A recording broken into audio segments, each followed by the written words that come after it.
Hi, everybody. Welcome back to the SOMM TV podcast. We are back after a little bit of a break with a real podcast for us. This is one for us. And if you are of the same humor as I am, you're going to love this. We have Jonah Beer back on the pod, and we are going to cover the great movie drinkers, in our opinion, across the silver screen. And we'll get into the rules of that. But first, I want to say on SOMM TV this week, I hope you had a chance to watch our new Drink a Bottle episode that we filmed on the edge of Mount Vesuvius in Italy.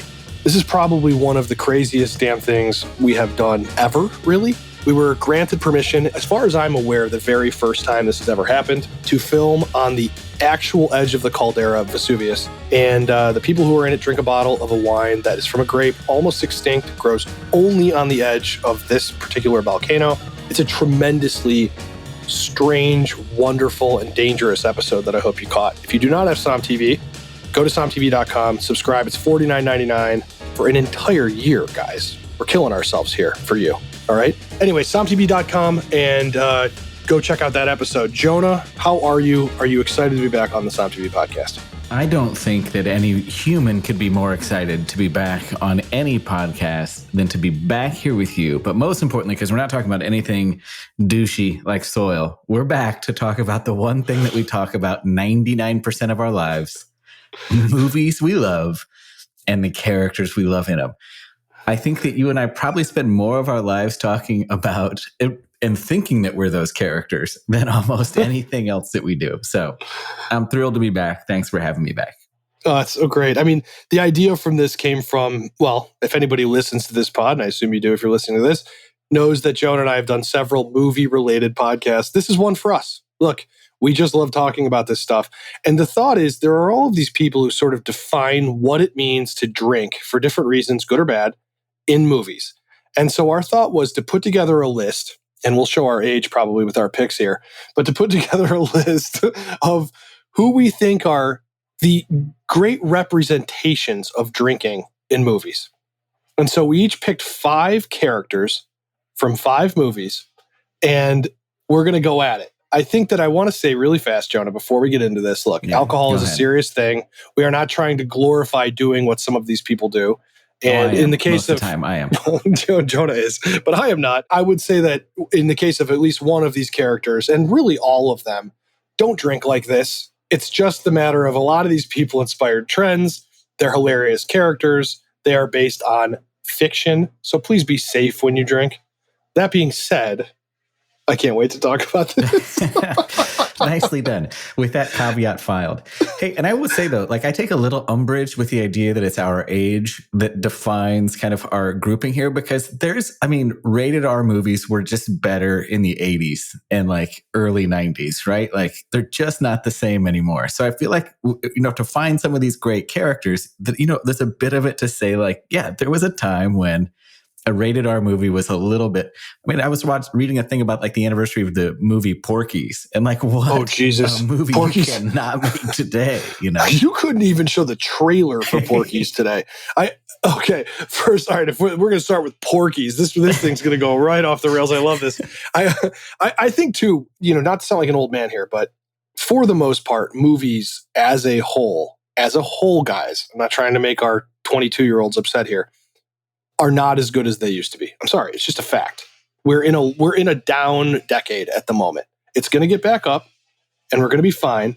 I have nothing from this decade, not even close on my list. Everything is from a slightly different time. Yeah. And again, I want to say some of these characters may not be people that you want to bring home to your parents and have dinner with them, but they are certainly iconic drinkers. So, Joe, did you have anything else to say? No, I just think that, like, look, you're trying too hard to put this in a realm of like that we're somehow like apologizing for these characters. First of all, they're fictitious. Like, let's keep that in mind. They're not real.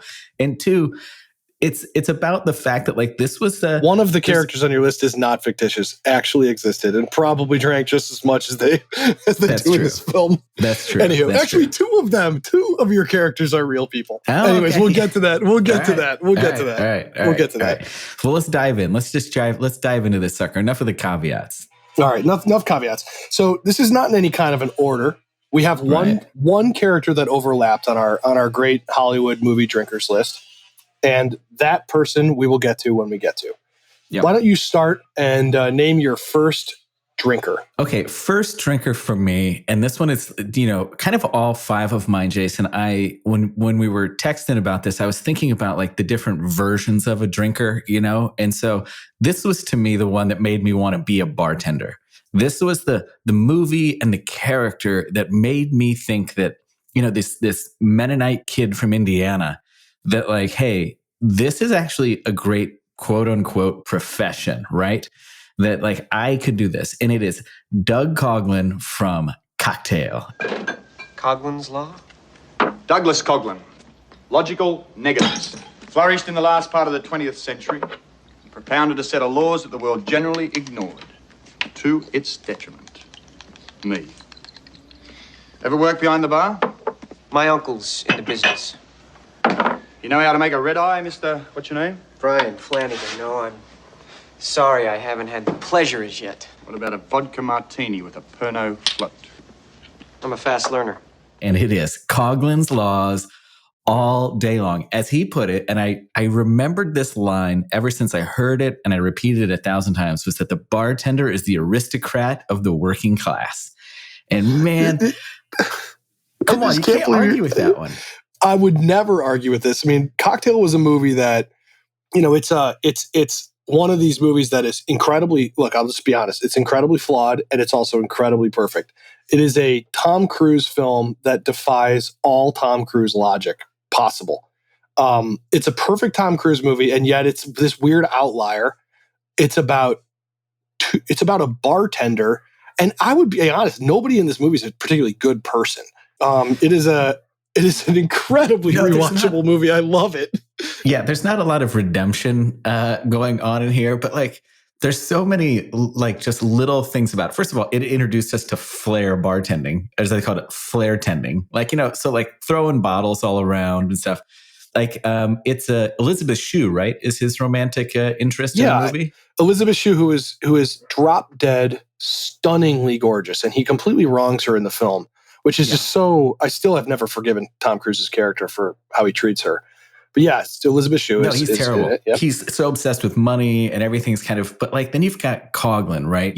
He's interviewing him, quote unquote, at the beginning of the film, where like they're, and it's like, do you know how to make a red eye? Do you know how to make a martini? And it was like, what's next? You know how to pull a draft beer? Like, these weren't so this easy. Wasn't the rusty nail, or the grasshopper or something. Like these were really certainly not so difficult. No offense, a rusty nail only has two things in it too. I mean, this is not very complicated. When's the last time anyone ever ordered a rusty nail? I mean, that's a pretty.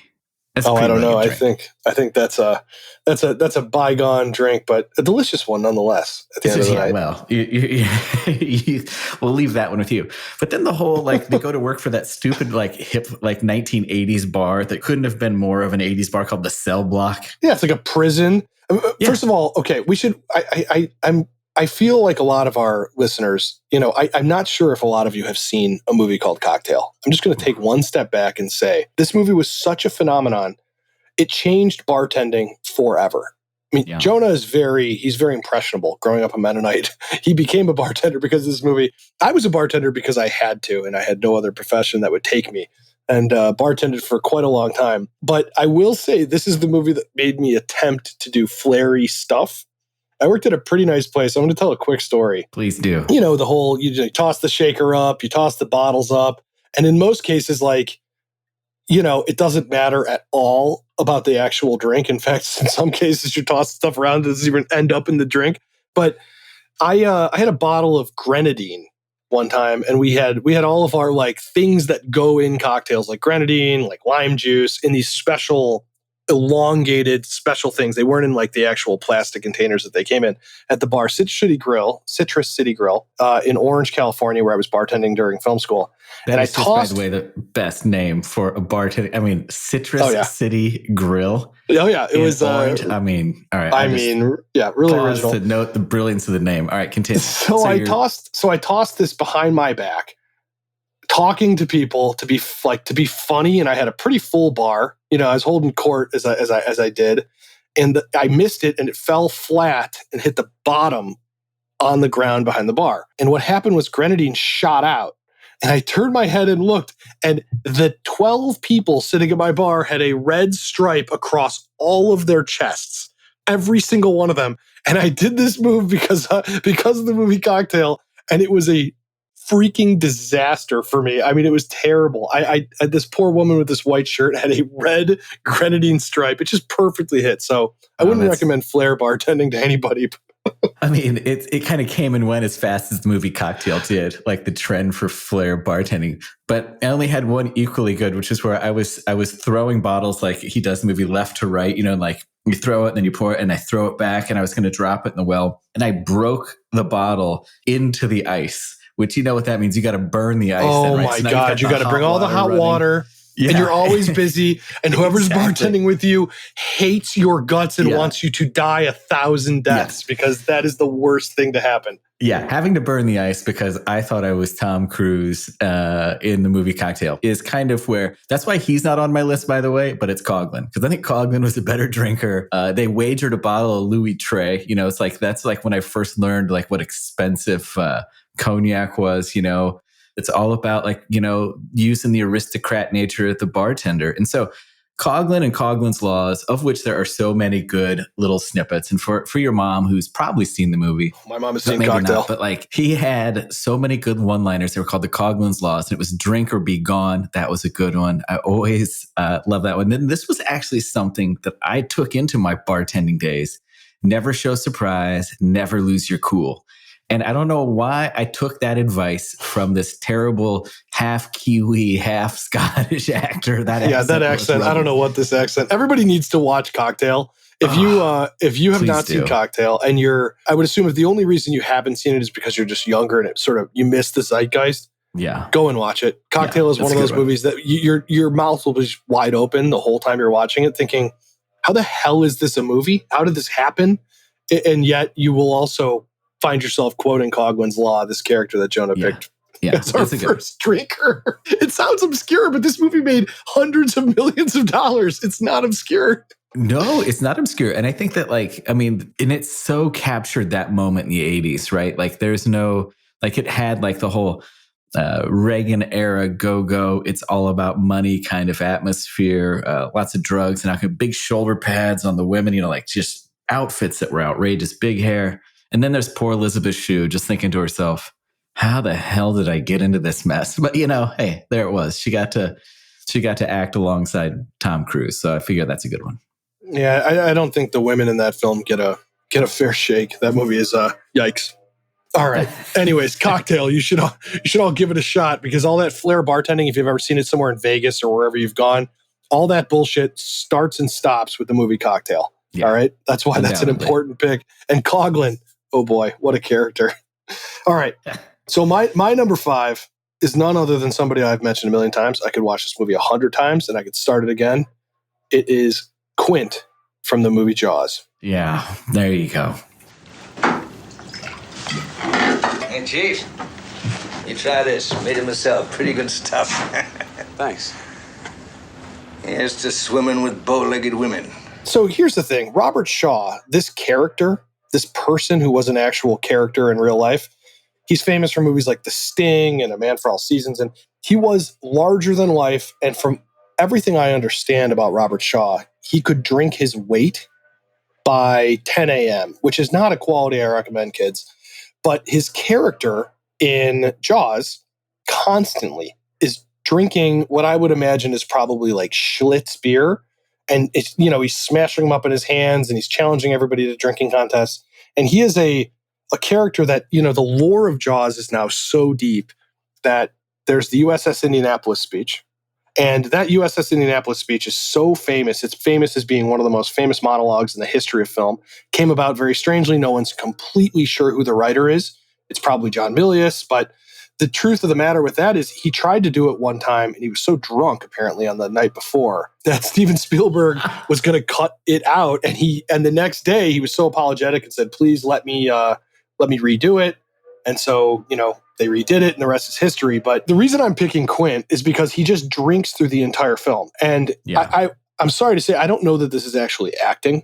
I mean, this is a person who was a tremendous actor, but he looked like he was 70 in that movie, and he was like Richard Dreyfuss's age. I mean, he was like not that old in the movie. He's a guy who smoked a carton of Marlboros every day, and he definitely drank too much. But as a movie character, you know, you picture Fisherman now. He has sort of set that thing. You got to be crushing beer cans and out drinking everyone else on the boat. So Quint, to me, is one of the all-time movie drinkers. Absolutely all-time movie drinker. And I think you're not only understanding like why that's such a great call, because he changes like the whole idea of what it means to be like that hard scrapple fisherman, right? You know, that gets carried on all the way up to like George Clooney and Mark Wahlberg, you know, in Perfect Storm, right? Yes, you know? It does. Like they're kind of like washed, you know, kind of like thinly veiled versions of the same kind of the character, but of course like modernized and not quite as hardcore. But like even Marky Mark is trying to pull that off, and you know, you can't do it. So I feel like that's a great call, and everyone wants to drink one in your boat. If you're on a boat, no matter what size or shape of that boat, drinking seems to be a part of it. Like, this is a great call. Look, any day or time you want to talk about Perfect Storm, I'm so in. I could do an hour on John C. Reilly in that film alone. All right. John C. Reilly. But you talk about a guy with range, like that can do both Boogie and Talladega Nights. Like, come on. Like, that's a guy that can really stretch. I love John C. Reilly. I mean, Step Brothers, but listen, we'll stay on topic. All right, who else do you have? So we've only gone through 2. We have 5 people. I know, we're so far behind already. All right, our number. Our next one we share. This is exactly. Yeah. It's exactly the same for both of us, and this is a character we're threading the needle on as well, as far as a good or a bad drinker. But I'm going to go good. I think it edges. Great drinker. Lieutenant Colonel Frank Slade from Scent of a Woman. Come on. How's that inventory coming? It's Jim Beam and Early Times. Quartermaster's on the take again. Clear them little bottles off. And when I get off the phone here, call up Hyman, tell him I want it wall to wall with John Daniels. Don't you mean Jack Daniels? He may be Jack to you, son, but when you've known him as long as I have. Son of a Woman. I think in the film geekery world that I sort of inhabit as a weekend house, you know, I would say that this character, and Scent of a Woman as a film, is often derided in ways that are not fair, because it was finally when Al Pacino won his Oscar. Yeah. And everybody sort of thought it was this larger than life, overacting type thing. But I think that's completely unfair. I think it's unfair to pigeonhole it, because you're looking at Godfather 2, all of these incredible films that he had been in, and in a lot of cases was not even nominated for, like the Godfather series. And it is one of these things where when it happened, people looked at it as a makeup Oscar. And I think that if you take all of those feelings aside and you look at this movie separately, completely take that away, this movie, he deserved the Oscar. I truly believe this. Yeah, I guess, you know, and this is why it's good for me as a since we're calling them films, I'll say as a film lover, I usually would say someone who likes movies, but since we're on this, since you're a fancy pants, you know, filmmaker. Is film fancy? Is that's fancy to say that? Well, picture is as obnoxious as it gets, right? Like if you refer to it as a picture. Okay, Orson Welles, okay. Yeah. So, you know, I thought he was brilliant in it, right? And still do. And I never I'm just now hearing for the first time with this criticism. Maybe that's in the real world. But, you know, well, the thing that I loved about him as a movie drinker is kind of the same thing that you were talking about with Quinn from Jaws, right? Which is that he was the adult version of how to drink a lot. You know, I mean, he's never really out of control as a drunk. Like, you know, he's really like, he's a drinker. Like on the flight that they take, you know, from Logan to JFK, you know, which is about a 31-minute flight, wheels up to touchdown. And I think he has 7, you know, Jack Daniels in the time frame. But he's introducing young Charles to, you know, a whole world that the guy had never seen or thought of. And as I watched that movie, it made me want to drive a Ferrari as bad as anything in the world. He's throwing out like terms like like they're at the Oak Room, and he's talking about the menu, or just having the menu read to him, and it's just everything about him seems so sophisticated and so interesting and so sharp and so smart. And I don't agree with the overacting side of it either. I mean, first of all, how dare you? He's definitely overacting, but I mean that in a positive way. Like, he's not like overacting in like there's not a lot of movies where I think someone's overacting in a negative way. I want more. That's me. Well, that's true. I'm a big like give me more kind of guy, but he's definitely.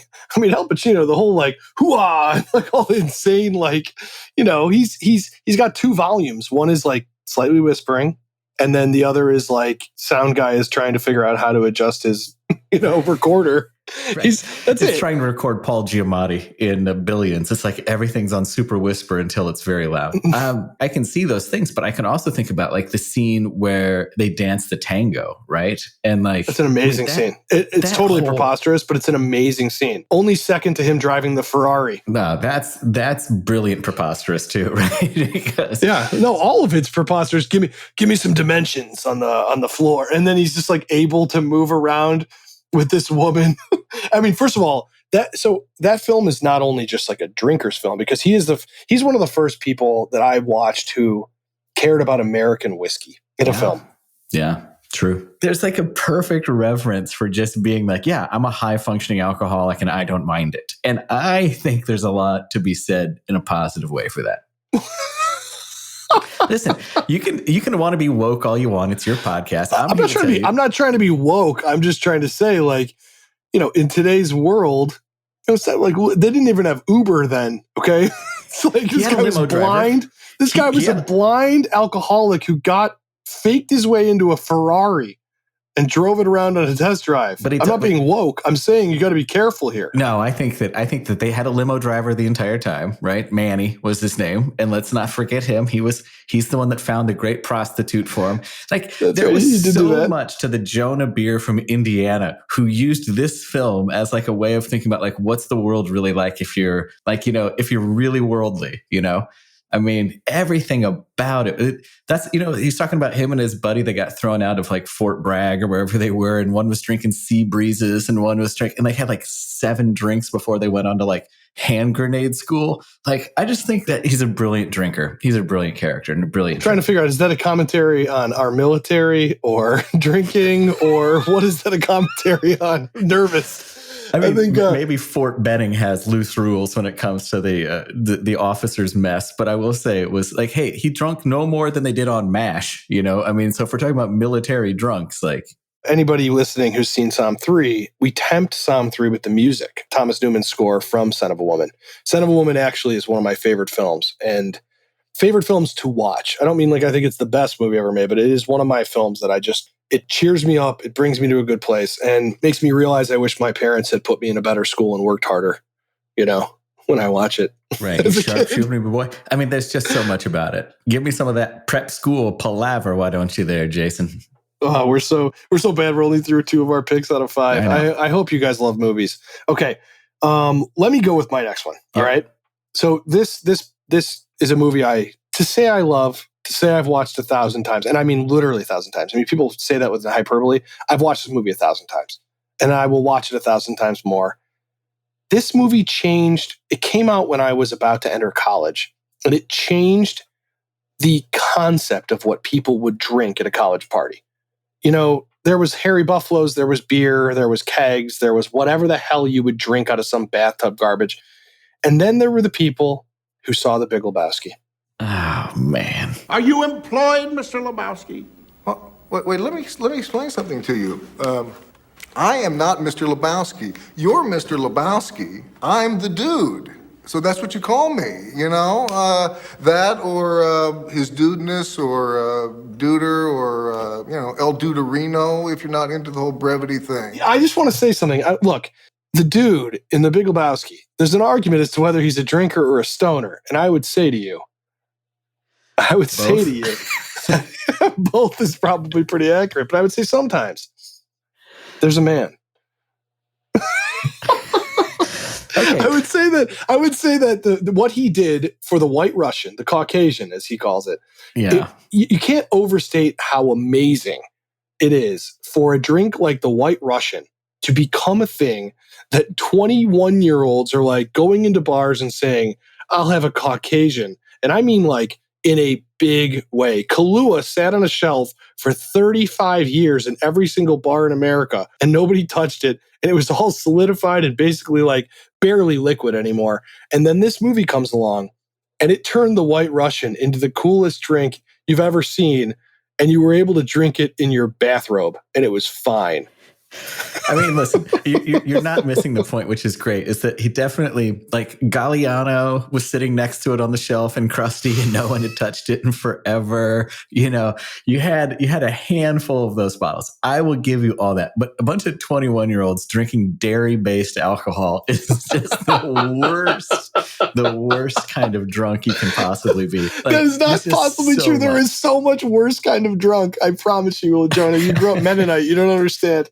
But also, this character of the dude is like, you have to understand the irony of like me growing up in the Midwest and like we would have parties, and I'm not joking. We would have parties where we would all drink White Russians. Yeah. Do you know how hard it is to get drunk off White Russians? Now you can do it depending on the vodka in there, but for the most part, it's like trying to like have an appetizer is like spaghetti. You know what I mean? It's like, you're just like so full. And like, you're pouring half and half in these drinks.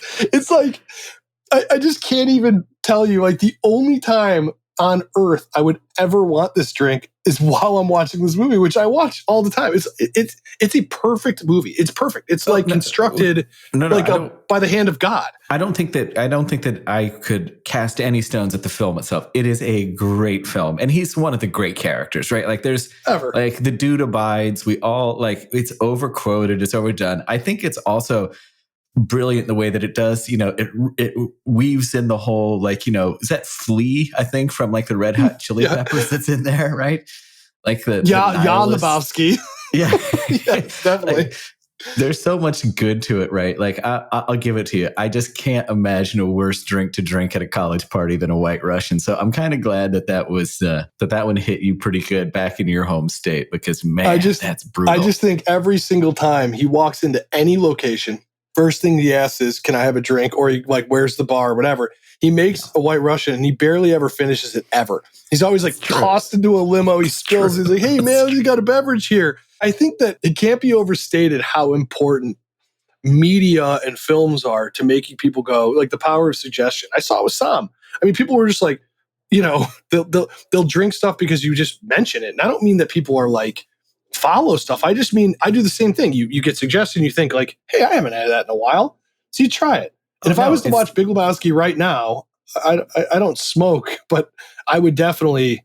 I just can't with the weed stuff. I wish I could. I'm too paranoid, but I definitely would have a White Russian, and I would regret it. I'd be like, why the hell did I just do that? Yeah, terrible. No, well, because you'd regret the dairy. You know, you're lactose intolerant when it comes down to it. Well, you can do a Black Russian. That's just, you don't, that's exactly that, but without the dairy, right? I mean, that's cool. I think that I think you're totally right, though. And one that didn't make either of our lists, but like is the exact epitome of what you just said, was what the character Miles did to Merlot as a category. Like just wiped it off the face of the planet for a good still recovering. Well, you would know. You were at Frogsley making Merlot during this time, so you would completely. It was brutal. But it's also like, look, it's tough because you want to blame people for like following a trend, and that's not really what it is. It really is just like, look, it, as you've said before, not to get too off on a tangent, but I mean, a lot of Merlot sucked. No, it's not that Merlot sucks, but a lot of it did. And now, like we've all talked about on this exact podcast, now a lot lot Pinot sucks horribly. And it's, you know, you reap and you sow. Yeah.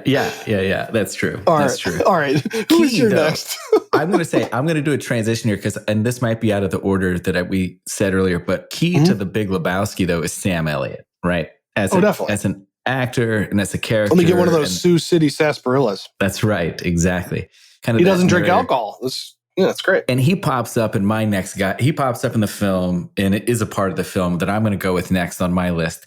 And I'm Not the character, though. Not the character. Not the character, but in the film. And the film is Tombstone, and the character is Doc Holliday, and the actor is Val Kilmer. Preach. And you, music lover, you're next. Drunk piano player.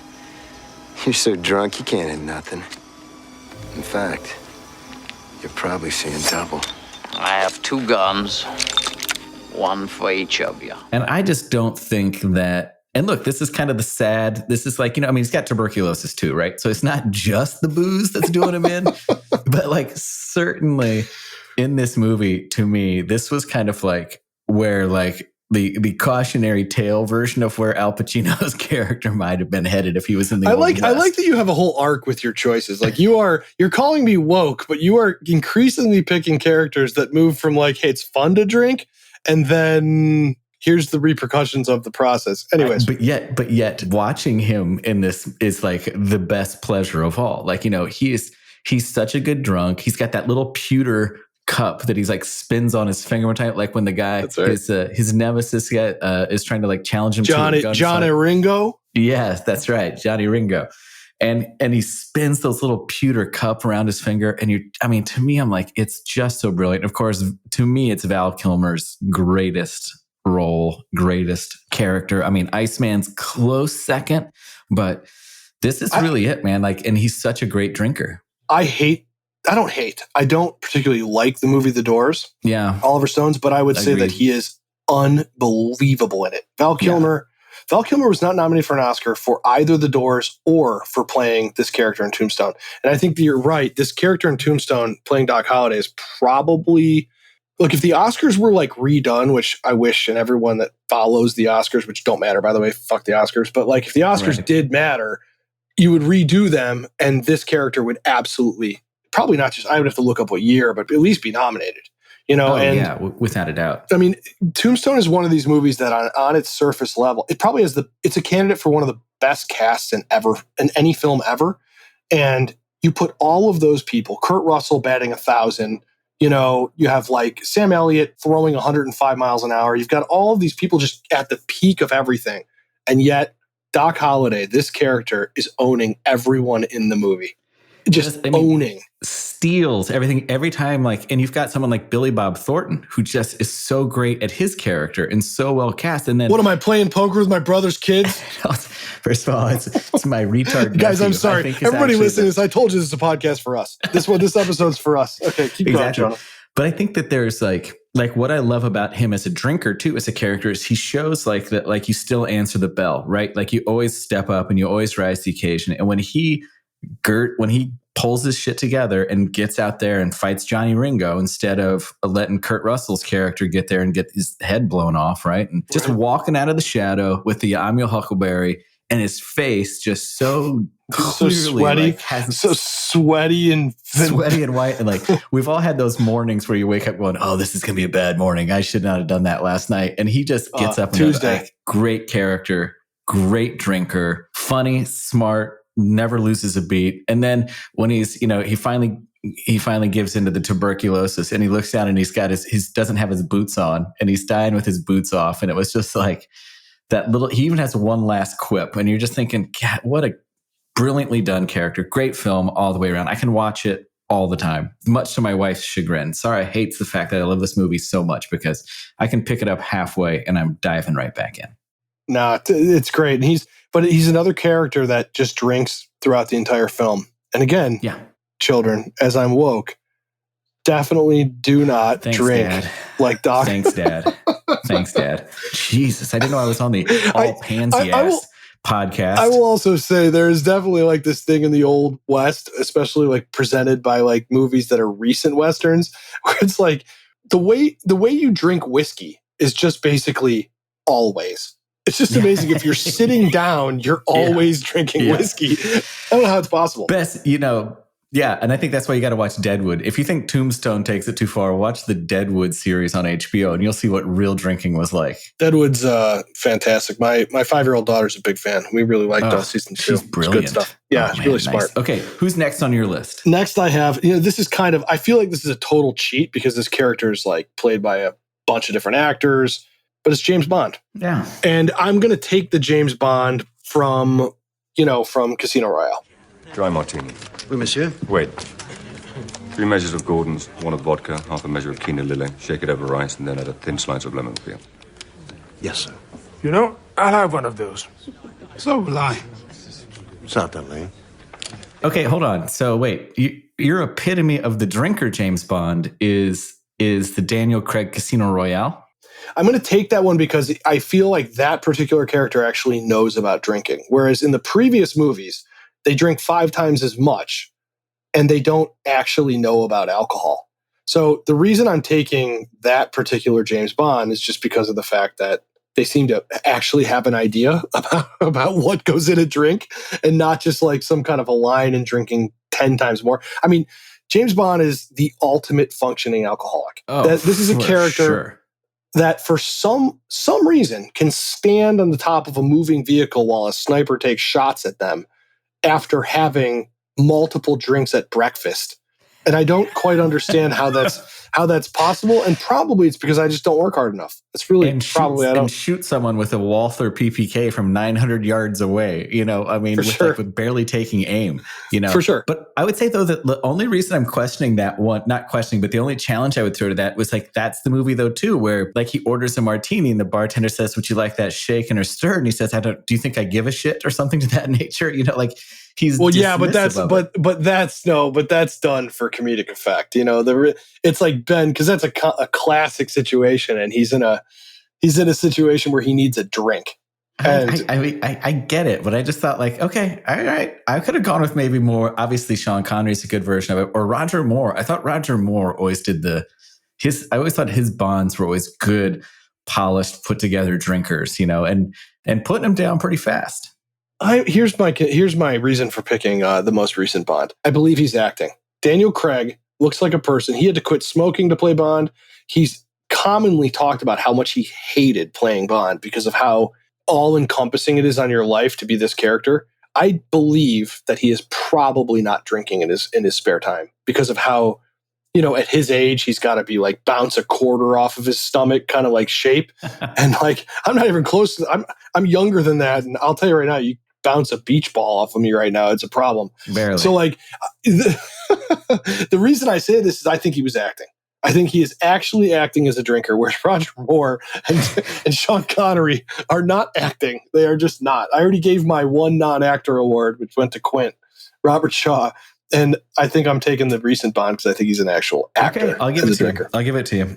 With my only other vote for Roger Moore is going to be because of the Lost in Translation, where when Bill Murray's character is trying to do the Suntory Times and the Japanese director is saying like Bond, he goes, Roger Moore, and he says, Roger Moore, that's your one. That's the Bond you guys go to. Okay, all right. Right. You know, so I also think that Bond is this character, like you're saying for that particular movie, that's people's barometer of why you would order a martini. I just think most people, whether it's subconscious or in your actual, like, this is why I'm ordering a martini, is because of Bond. Yeah. I don't think that 32-year-olds go into a bar and they're like, all right, you know what I'm going to get right now? I'm going to get a martini. I think they're doing that because of Bond, whether they know it or not. I truly believe this. I'd agree with you. I've never in my life actually ordered a martini and drank it ever. And what? I think I've had someone sent me one once and I had like 2 sips and I was like, oh man, I'm way too much of a pussy for this. I cannot. Are you serious? At all. Oh man, I love a martini. No. Oh God. Look at the burst blood vessels on your nose. Of course you like a martini. Oh Viewer, my if God. you could see this face right now, it's like looking at Carl Malden after a hard night of drinking. Nobody knows. There's nobody who knows who Carl Malden is. Your mom does, and we know she's listening. Oh, just watch Patton. He's so good. Okay. Oh, so good. He's so good. All right. First of all, I never thought about Carl Malden as your reference to a drinker. I would have gone, I don't know. I can't even. This is so good. First of all, listen, right. we can go on, but it's the face, right? It's that overblown nose and the whole thing, right? There is no question that 2 people listening just laughed really hard at Carl Malden. Yeah. That's it. That is it. My mother was, and whoever she's listening with. Okay. All right. My next one is, this is my final one. Wait, no. It's me. It's my go, I think. Yeah. My sincere apologies to you. My sincere That's apologies. okay. I'm out of order. That's okay. I'm going to lighten it up here for a minute because we've. No, you're not. I know you're not going to do that. I am. No, I am. I'm going with the entire main cast of the movie Hangover. Right. Well, the Jägermeister. Good There it idea. is. Good call. On the roof. No, this is good. I'd like to make a toast to Doug and Tracy. May tonight be but a minor speed bump in an otherwise very long and healthy marriage. Cheers. Cheers. Short and sweet. Oh, it's like college. All right. And to me, look, I know it's not a great film, and certainly no one's ever going to call it a picture. I think it is. I think it's a very well filmed. No, it's very well beautifully filmed. But but there's something about like this idea of you've had this night where, and we've all had the night where you wake up the next morning and maybe you've had one too many. You're out with D. Lynn, you're at a Notary in Napa. He orders that 5th bottle of Barolo because he quote can't get enough nebs. And this has actually happened. This exactly has happened to me. This happens to us far too often. And then the next morning you wake up and you're like, oh shit, who did we see at the end of the night? What did I do? But you lost like maybe 30 seconds and a little cloudiness, right? The fact that this movie starts with this kind of like fast forward montage of sunrise and sunset over Las Vegas, and then is them trying to piece together this amazing, ridiculous, over-the-top Las Vegas experience. Because I've often said someday I would love to just wake up drunk in a bar in Mogadishu and not know how the fuck I got there. Like, and just be like, no one else on earth has ever said that sentence, but that's okay. I'll see you in Mogadishu. Fine. Yeah, drunk in a bar in Mogadishu. Why not? Like, that would be. I'd like to wake up in the most dangerous Muslim country that has almost no government. Yeah, exactly. Sounds really smart. Wouldn't you want to know how you got there? Like, that would be. I'd be more interested in how the hell I'm going to get out of there. But okay, go ahead.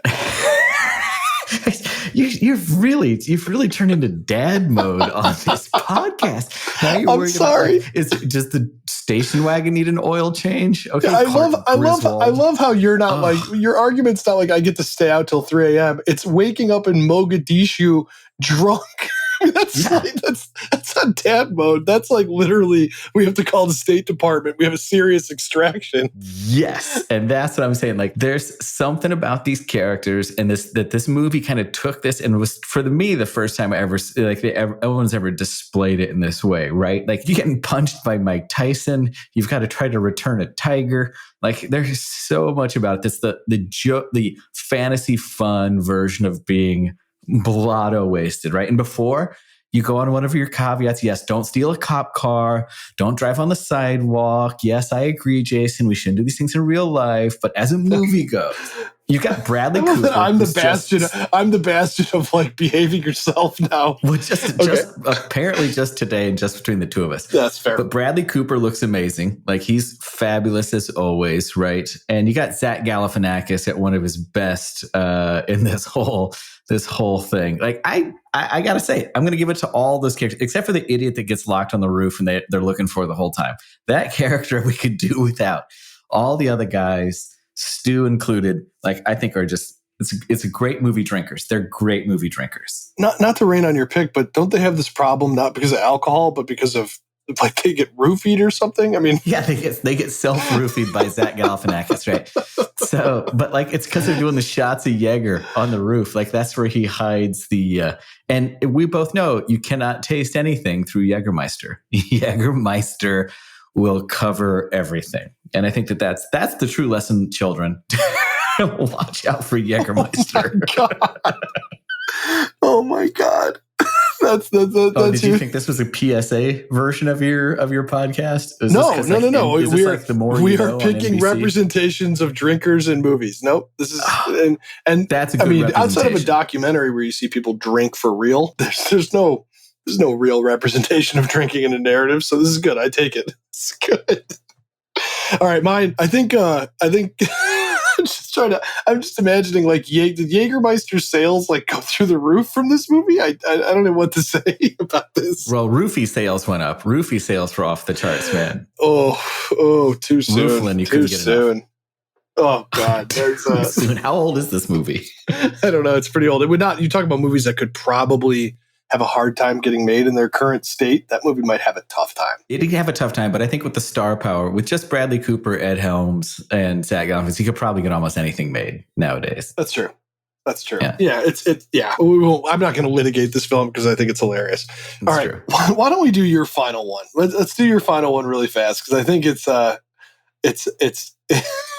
Listen, I know you don't. I like want you this to pick. defend. No, I think this pick. I think this pick is a good pick. I just want to hear you defend it. Again, you think that I care about defending it because you think I care what your mom thinks as she listens to this podcast. She's going to DM me later with her criticism. It's our nightly routine now. Don't worry about it. It's great. Here's what I will say. I'm not worried. My next pick is because I was looking for a drinker that kind of represented the redemptive side, right? Like the one that came out of the adult, came out of the negative, is from probably the greatest sports-related movie of all time. This character, That's a hot take. That is too hot for me. That take is too hot. This actor got another Oscar nomination for his role in this, and this is Wilbur Shooter Flatch from the movie Hoosiers, just known as Shooter, played by Dennis Hopper. You got Gene Hackman, you got Dennis Hopper, you've got actual basketball players from across the state of Indiana that were high school and college basketball players filling out the roster. It's talking about the true story of Hickory. It was actually Milan High in Indiana, not Hickory, but we'll leave that one alone. All right, now listen to me. This is the last shot that we got. All right? We're going to run the picket fence at him. Merle, you're the swing man. Jimmy, you're solo right.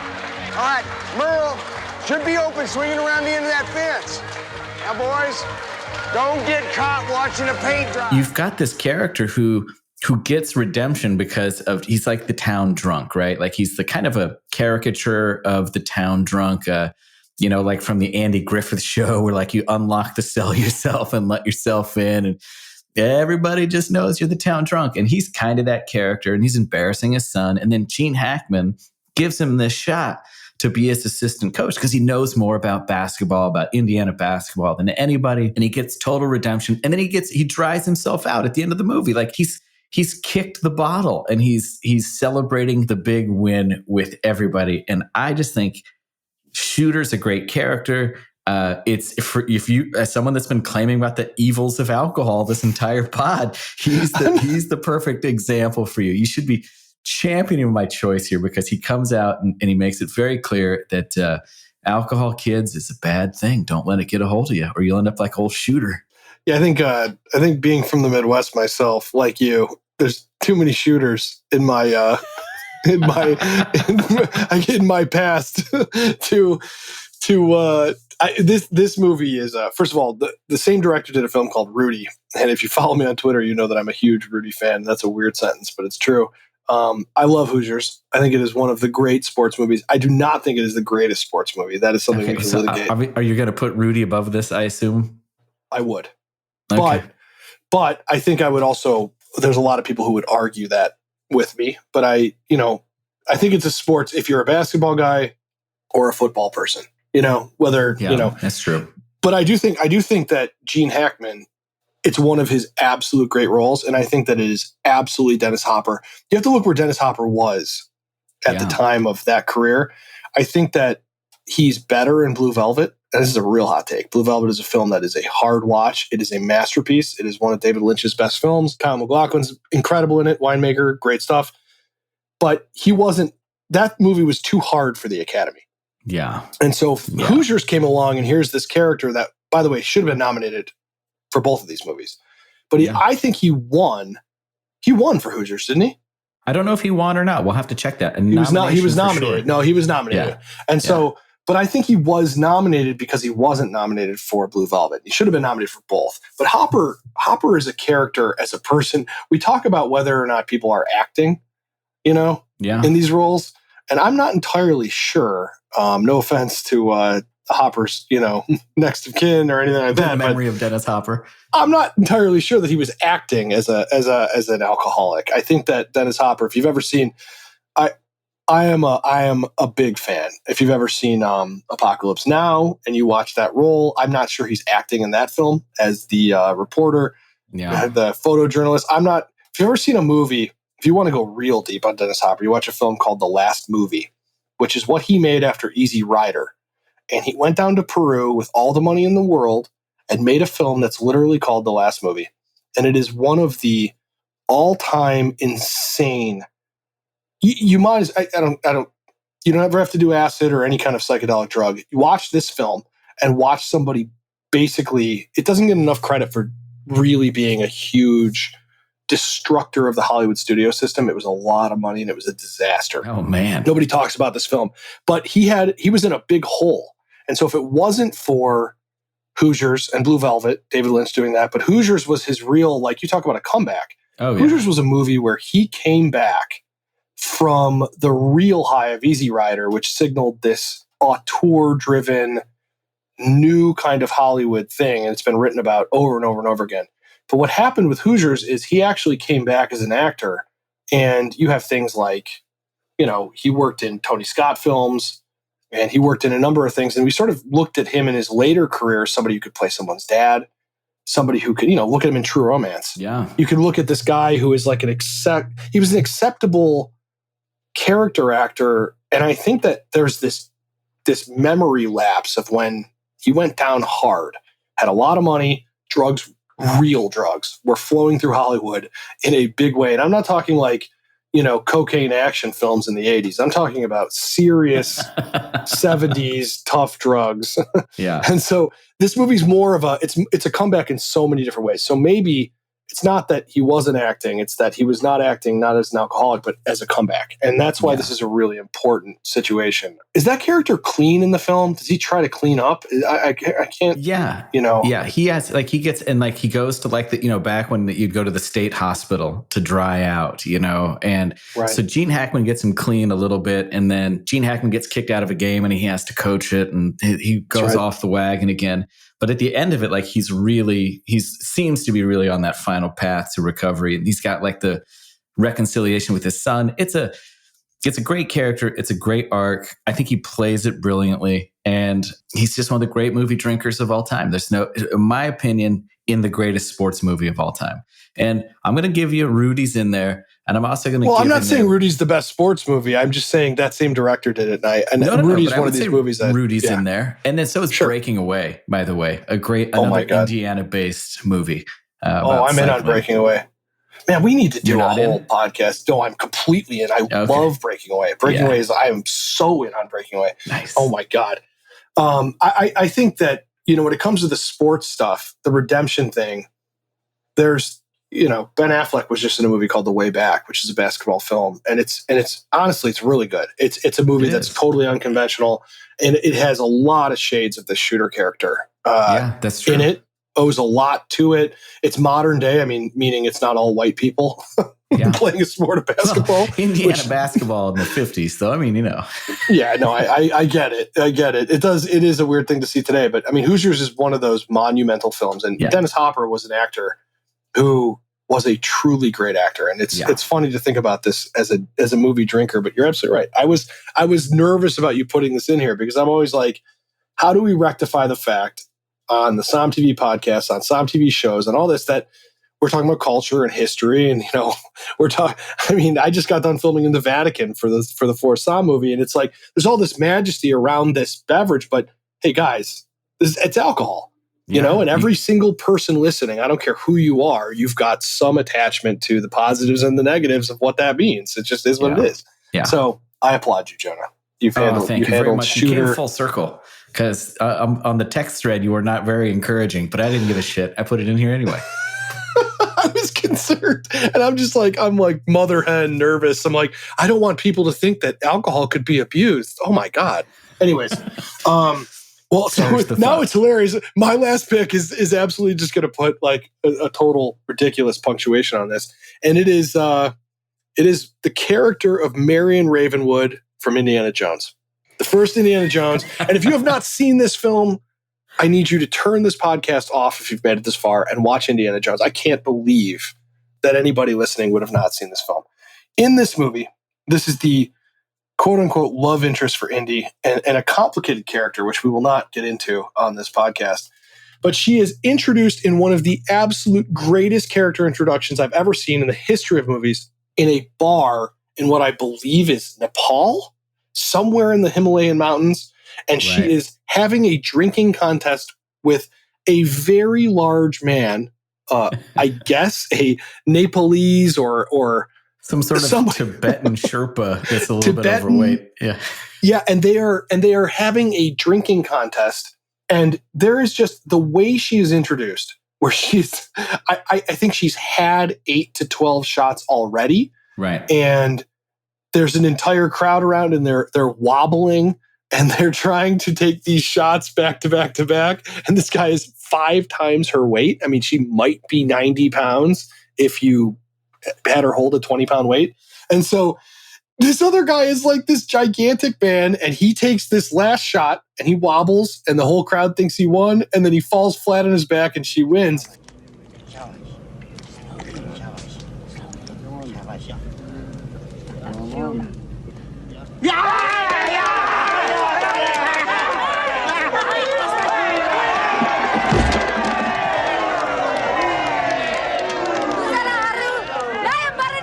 Probably the first time I saw Indiana Jones, I was quite young. I might have been 7, 8. Right. I don't even know. And that movie appeals across the spectrum. If you're 150 years old or you're 5, it is this movie that plays, famously every 10 minutes, something amazing happens. Some cliffhanger. It's made very serialized. And I just think when I look back now as a filmmaker, which many of you know me as just, the wine stuff and the food stuff, but there's a lot of other things in the works. And I think about how to introduce a character in a film, and this particular character and her being able to outdrink this gigantic man is one of the all-time great character introductions of all time. I just think about it all. I mean, it's like magic in a bottle. And that film has 10 magic in a bottle, but that's one of them. It's a great choice. And first of all, I just want to say thank you for referring to yourself as a filmmaker instead of an artist, because that would have probably pushed me over the edge. I would have been like, I'm not entirely sure if I'm an artist. I don't think so. And then, but I think it's that exact, there's something about that sequence that is so perfectly implausible, right? Some clear alcohol, homemade up in the Himalayas. That's right. Like some sort of version of Mekong that's just definitely going to fermented yak hair. I mean, what is that shit? Exactly. And she's just ripping through them, but it sets up the whole, like, her relationship with Indy and like that she can, like, one of the few people that can just dominate him and kind of scare him. And, it's just it's a great introduction, but it's also a great setup of kind of like the whole rest of the film from the standpoint of like, there's going to be some amazement that you've got to be willing to go on this journey with this, And it starts it right off the bat. And it is a great introduction. And that scene is set so well too. Like just the setting, like the way it's shot, the fire that's going on and everything. It's really well done. I think I have a lot of questions for people who own restaurants or work in them. I want to know her business model. Who are her customers in this place? I mean, is it just because I imagine it's the people that are in this bar are the only people who would ever go to this bar, and it would be like a once a month trek. So I want to know, like, who is her, and then the whole place gets torched later in the movie. Well, how do you stay afloat? Which I think it's probably because it's probably the only bar in, like, I don't know, on that side of the eastern slope of the mountain. Like, is that the only one? I did a bar crawl in the Tibetan plains a couple times, and I don't know. It's like, I have no idea. The idea that there is this bar, this is why this movie is so great. And it just is like every minute, it's completely implausible, and yet completely, like, you hang on every second. It's a masterpiece. Yeah. Everyone knows this. You don't need me to say that, but it's so good. It's so good. She's a great character. Great character. So that's my number one, because I just look at it as like drinking. I wanted to finalize it with like drinking as a plot device, as an introduction device, not a plot, but a character device. And it's used not like she's not an alcoholic.